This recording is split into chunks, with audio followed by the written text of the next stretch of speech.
Last night, the Knicks did lose to the Oklahoma City Thunder. If you are a Knicks fan and you want to bitch about it and you want to complain about God knows what, whether it's the officiating or Cat not getting the basketball enough or whatever you want to complain about, I get it. That's a tough loss, even if it means nothing. Mm-hmm. That's how I want to phrase it. Because, yes, I'm a diehard fan. I'm not happy when I watch my team lose. I'm frustrated when I get 2 open looks at 3 to tie the game and I come up short. Right. So for all the Knicks fans out there, I don't want Tiki and I to minimize your feelings towards that loss or if it was a win. So the door is open, 888-808-1019. But I have to tell you my biggest takeaway from last night, and it's going to surprise you, because it has nothing to do with the Knicks winning an NBA championship or even them losing last night to the Thunder. I love instant replay because I love getting things right. Yes. And I love it in all of sports.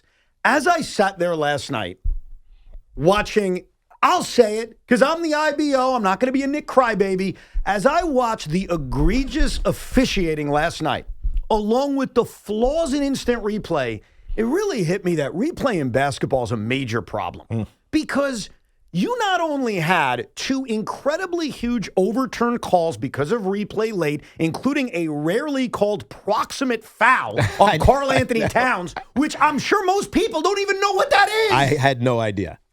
I didn't know what they were talking about. Of course not. And Karl-Anthony Towns didn't know what he was talking about because he's over there like, huh? Like, what's scratching his head like, excuse me. Yes. Can you explain that to me, please? I will give you a brief explanation, and I watch a ton of basketball. Very rarely do you see this called. But basically, if you're going to challenge an out-of-bounds play, which the Thunder did, it now, starting last year, allowed the officials to also look for a foul. And if they decide to call that foul, it's a proximate foul. So when OKC challenged the out-of-bounds call with about 4 minutes to go in this game, and this was a big, big moment, they not only said it's your basketball, they also said, hey, that's a proximate foul on Karl-Anthony Towns. That's his 5th, and you're going to get 2 free throws. Right. So it went from OKC up 3 with 4 minutes to go, and the Knicks getting the basketball, to OKC up 3 with 4 minutes to go, a 5th foul on Cat, and 2 free throws for Oklahoma City. Which was a big deal because he ultimately fouled out. Yes, it's always a big deal when a foul's called on Cat. Of course. And here's what drives me nuts, right? Hear me out on this. Was there a foul on Karl-Anthony Towns on that play? There was. Yeah. Okay? There was. His hand kind of clipped the face of, I forget who it was on OKC that was going for the ball out of bounds, right? So it was a foul. They got it right. But in the spirit of basketball, they didn't call it. Right. And now we're sitting here looking at instant replay to super slow-mo analyze if it's a foul or not, when in the majority of the rest of the game, they're not reviewing everything. And what really pissed me off, and again, I don't even like the Knicks, what really pissed me off was the previous challenge on the OG N1, in which OKC challenged it, great job by Mark Daigneault, and they say, oh, no, that's an offensive foul. Excuse me? Yeah. That's an offensive foul? Yet early in this game, when SGA clearly commits his 3rd. Right, throws his body into Jalen Brunson. We don't have the mechanism to even challenge that. So my issue is, it's not hating the officials, it's realizing, and it's crazy that last night's game is what did it for me. Instant replay sucks in the NBA. It does not work, and you saw the flaws firsthand, and it really contributed to the Knicks losing to the Thunder. So the NFL had this issue when they tried to bring this up with pass interference. You remember they trialed it, I think it was in the preseason, or maybe it was actually in the regular season, where they thought about being able to review non-call pass interference. Yes. You remember this? Oh, no, yes. And so the reason that it failed mightily is exactly what you're talking about with this proximate foul on Karl-Anthony Towns. The last thing that the NFL wanted to do was put more flags, more hankies on the field. It slows down the game. It's not fair because you could literally call it on any play.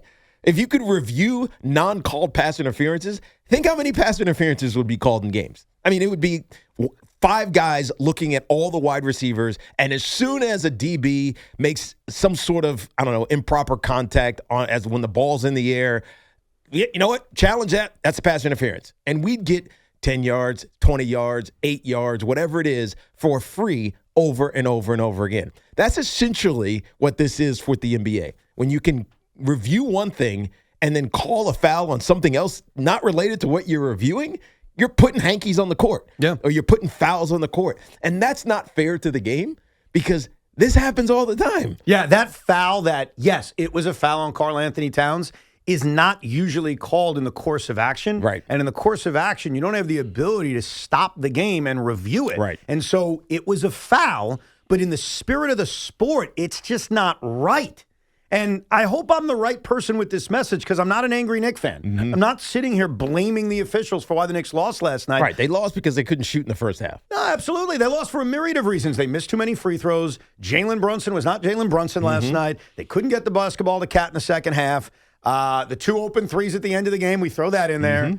Yes, SGA is as good as anybody at hunting fouls and getting to the free throw line. Like, when you lose a close basketball game, there's 100 reasons. Right. There really is. We could go through it all day. Right. Somebody might want to guard Chet Holmgren, please. Yeah, that's true, especially in the first half. Like, there are many. Josh Hart suffers a back issue. Right. Like, there's 150 reasons when you lose a close basketball game. But it felt to me like last night it exposed why this doesn't work. Because you mentioned the proximate foul on Cat. The one that just kills me more is, let's go back earlier in the game.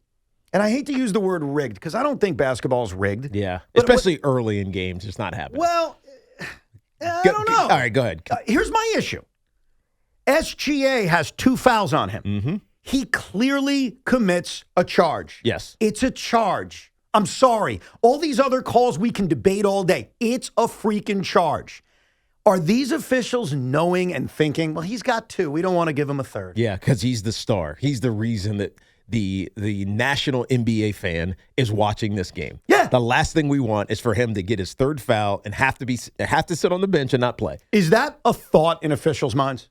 I'm just asking the question now. I didn't think of it. I didn't think of it that way. In real time, I thought of it as he is the MVP.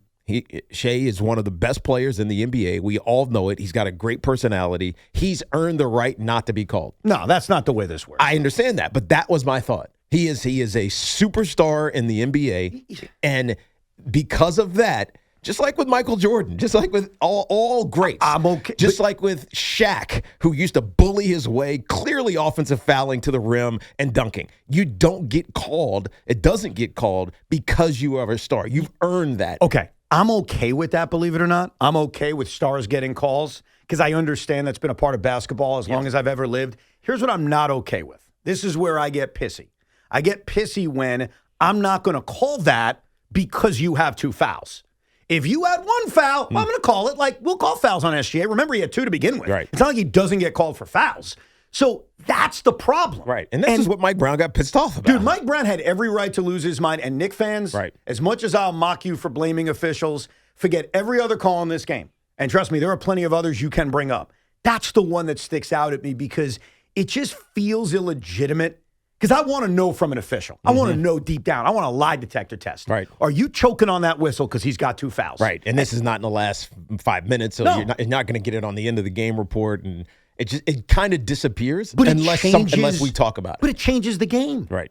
Like, if you're watching that game, and I hate when people say it's only the last 2 minutes in the NBA. It's bullcrap. It's not true. Right. Games change all over those 4 quarters. If Shai Gilgeous-Alexander commits a 3rd foul, and he did, don't tell me he didn't. He did. He does not play the rest of the first half. He doesn't. Yeah. So what's the score at halftime? Right.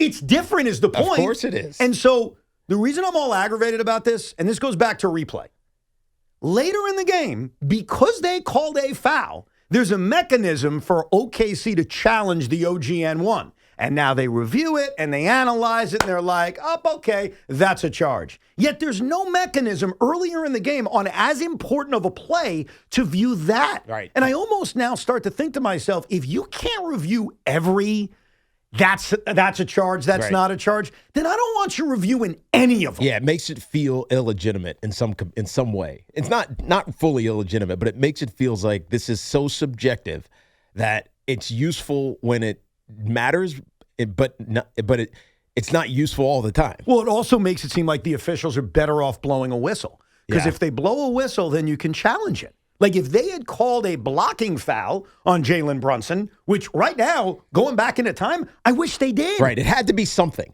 Because if they don't call anything, you can't review it. The game just continues to flow. So the challenge is Shai was out of control. Like he didn't have a full handle on the basketball. So he probably didn't even see Jalen Brunson get position. And so he looks up, he's like, oh, crap, he's right here. He loses the ball again, barrels through him. That's either a block or it's a charge. It's not nothing. Well, when you call nothing, it's the worst case scenario. I know, but it was nothing. They called nothing. I know. And in fact, Shai stopped. Yeah. If you watch the play, Shai hits Jalen Brunson. He's like, crap, whatever. Let me just throw this thing in. And he throws it and it goes in. Nothing. Yeah. And he's like, okay, I got away with something. I got away with it. You could clearly tell if you rewatch that, Shai Gilgeous-Alexander basically stops and says, crap, that's a foul. Throws it into the basket. Nothing happened. No. He got away with it, and he knew he got away with it. I'm sure he did. I want to abolish instant replay in the NBA. And I don't know if I'm there with every sport, because I think with football, I'll move to football for a second. I believe there's a mechanism in a fair way, to literally review everything and get everything right. Yeah. I don't think you can in the NBA because too fast. It's also not fair. Like, I was thinking last night, because this really did bother me, because I really think it changed the game. And I try to be fair when I watch these games, no matter what my internal feelings are to the Knicks, But I thought to myself, well, is there a way where you can stop the game right after, if you're Mike Brown, call a timeout, almost throw a challenge flag, and go back the way they go back and look at 2s versus 3s?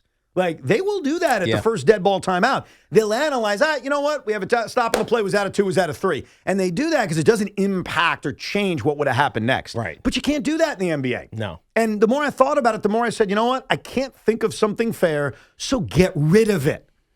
Because I think in a lot of ways, even though, yes, letter of the law, instant replay helps you get it right, it also makes the game so terribly unfair. It is unfair last night that Shai Gilgeous-Alexander wasn't called for a third foul, and we never got a fair arbiter way to look at it. Right. That was messed up. A fair arbitration of the play. Yes. While with OG Anunoby, with 5 minutes to go in what was an incredibly significant play, think about it.